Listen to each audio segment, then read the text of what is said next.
Every time I walk into the Oval Office, and it's only been a couple times, it does take your breath away. What President Trump has done with it is remarkable. It has really turned into a museum. I got to see the original copy of the Declaration of Independence. Amazing photos lining the entire Oval, from William Henry Harrison to James Polk. In fact, when President Trump was showing me around, he pointed at James Polk and he says, James Polk is one of the most underrated presidents in history. I said, well, tell me why, Mr. President. He says, well, he didn't do much, except he did add California and Texas. So that's quite a legacy. It's like, I could see the gears grinding there. Do you want to watch Charlie reaction when he visited the Oval Office? Of course, it was very interesting one, him being a fan of Trump and then being in the Oval Office, for the first time. It was very interesting one. Should we watch it together? All right, let's see how it transpired. Yesterday, I was in the White House, which thankfully I've been there a few times since President Trump has won the election. But I was able to visit what could be called the most sacred ground of the American government. The place where so many decisions have been made, where war has been waged, where the highest decisions of the land culminate. I've been there a couple times before, but visiting it yesterday was very moving. And that, of course, is the Oval Office. Let's please show pictures of this, guys. Walking into the Oval Office and into the cabinet room with President Trump was overwhelming. It was larger than life. Every time I walk into the Oval Office, and it's only been a couple times, it does take your breath away. What President Trump has done with it is remarkable. It has really turned into a museum. I got to see the original copy of the Declaration of Independence. Amazing photos lining the entire Oval, from William Henry Harrison to James Polk. In fact, when President Trump was showing me around, he pointed at James Polk and he says, James Polk is one of the most underrated presidents in history. I said, well, tell me why, Mr. President. He says, well, he didn't do much, except he did add California and Texas. So that's quite a legacy. It's like, I could see the gears grinding there.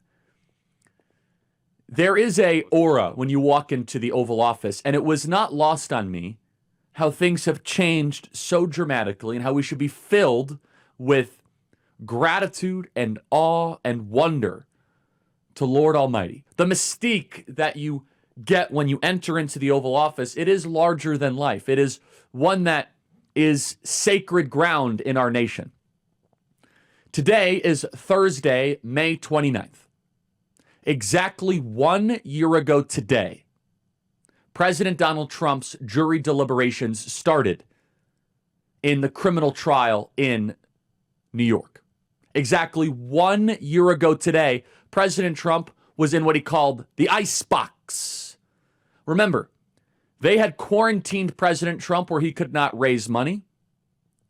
He could not travel the country. He could not campaign. The trial began on April 15th, 2024. And it ended on May 30th, 2024. I want you to think about where we were a year ago. A year ago, Biden was beating President Trump in many of the polls. A year ago, our border was completely and totally wide open. President Trump was largely gagged by the judge. President Donald Trump turned those press gaggles into campaign opportunities, which was incredibly impressive. Remember these famous pictures of President Trump who had to sit through this ridiculous Moscow show trial. And the people on the left thought they had him dead to rights. They thought the movement would betray him. They thought putting him in a courtroom, which was only happening a year ago today. It feels like it's been 5 years. And then tomorrow will be the 1 year anniversary of when he's actually, quote unquote, found guilty on the fake 34 accounts. A year ago, the media insisted that Biden was still totally healthy. and it was misleading videos and cheap fakes that were suggesting otherwise. Now, Jake Tapper is writing an entire book on how the media got it wrong. How did President Trump ascend from facing 700 years in federal prison, having to sit in the icebox, where the entire system crashed down upon him? I love that picture. Can we go back to the picture of J.D. Vance there, please? Well, J.D. Vance was there. Remember, this is J.D. Vance looking on President Trump before he was chosen as Vice President of the United States. Look at that foreshadowing right there. I love that picture. We should get that picture framed in our office. Sure. Because very few U.S. senators, I think I see the great Tommy Tuberville there, but very few U.S. senators actually visited President Trump when he was in trial. J.D. Vance did. Here's just some of the media commentary of what was happening a year ago. There were cheers in the Biden headquarters when President Trump was found to be a felon. Remember, we were still running against Joe Biden a year ago. Play cut 307. So our team has heard that there were cheers inside the Biden headquarters in Wilmington as the verdict was read. Look, President Biden has been very careful in the last weeks not to comment on this trial. That, I have been told, will now change now that we have a verdict. Obviously, these guilty verdicts are a political gift to Democrats, a political gift to the president. He is now running against a convicted felon. They really thought it was going to work. They were all in on, hey, we can now change the title on his driver's license. Convicted felon President Donald Trump. They spent millions to try to get that soundbite, convicted felon.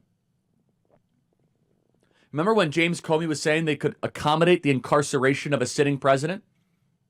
They'd kind of figure out there's got to be a way to do this security-wise. A year ago, our movement was still in the wilderness, but we had a leader, and we had you. As I walked into the Oval Office yesterday, I was so thankful for all of you that stood by this program and were in the trenches the last couple of years. Sure. Not just was President Trump on trial a year ago. Think about 3 years ago. Think about the spring of 2022. We didn't have access to most social media.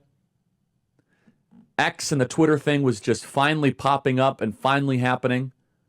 We were censored, we were muzzled, we were in the wilderness. And to march all the way back to the Oval Office is awe-inspiring, and it takes your breath away. It goes to show, despite all of the machinations of the unelected administrative state. And look at that contrast. We should tweet that out, guys. How a year ago you're in a courtroom, and a year later, you're in the cabinet room. From the courtroom to the cabinet room. And they did everything they possibly could to stop that from happening. They tried to humiliate him by making him sit there and read off all the charges and all the testimonies. They were trying to break the will of all of you, and yet they underestimated the strength and the durability and the anti-fragile element of this movement. The more pressure that was applied to all of you, the more pressure that was applied to us, the stronger we got. It is a very unique American phenomenon. You do not find this in most European countries. You do not find this in most places across the world. The goal was to demoralize us and to get us to give up. Instead, we rallied to greater heights than ever before. Where people are going to say, this is outrageous. You're going to try to put a political leader in prison because you're afraid that he'll beat you in an election. And it turns out all of their fears were warranted. It turns out they were right to do this in the sense from politics. It was wrong morally. But if they could try to prevent him from running because they knew that the movement was coming, because they could not win you over. They could not win the debate. They could not win on the facts. They could not win on the merits. They had to use leg irons, handcuffs, shackles, courtrooms, and prison sentences. So it's not a straight line for President Trump to fulfill his mandate. There will be setbacks, injunctions, political and cultural brawls, but there's a big difference. Now we have the power. And a year ago, he was in a courtroom, and Biden was chuckling, eating his ice cream, not really sure what was going on. And now we have President Trump in the Oval Office. Full steam ahead. And now the Democrats are in the wilderness. Charlie, one thing I want to say about last year election is it was actually a good thing that Trump was put on trial. You know why? It was actually a blessing because Trump make use of that to be able to make the people understand how the Justice Department, in a sense, was weaponized, in a sense, politically, and then therefore wanted to reduce America to Russia. That's just what, in a sense, they wanted to do. But then it was actually a good thing because the people get to understand some of those things. And then right now, everything, in a sense, is over. It's about Trump what implementing, in a sense, the policy he promised the American people so that the people should not feel betrayed of some of the policy he says that he is going to do when he assume office. Charlie, you did not still tell us, in a sense, what you discussed, in a sense, with the president, aside from you talking about, in a sense, when you came in, and then you talk about, you know, still the declaration of power, you talk about the first two president, and then that was it. Charlie, you didn't want to go further to tell us, in a sense, what you discussed, where I know that some of those things, in a sense, are supposed to remain confidential. Maybe that's why Charlie didn't want to go further to make explanation to some of those things. But then I don't know how it feels, in a sense, to actually be there. But then it was actually a good thing. Probably one day, maybe we could find ourselves there. I might find myself there. I don't know. But God knows, you understand, better than we do. So one thing for sure is if you're a truly, you understand, a lover of America, and then you want the best, you understand, for the country, I think that the policy that Trump, you understand, is implementing currently is actually for the interest of the country. Not to even talk about, you understand, some of the international, innocent policy, especially in Europe and then also in the Middle East. If you look at it, in a sense, critically, and you truly love the country, you see that whatever he do is not of his own interest, but for the interest of the people. But nevertheless, let me see your thought and opinion at the comment section, and may God bless you as you do so. So have a wonderful day and goodbye.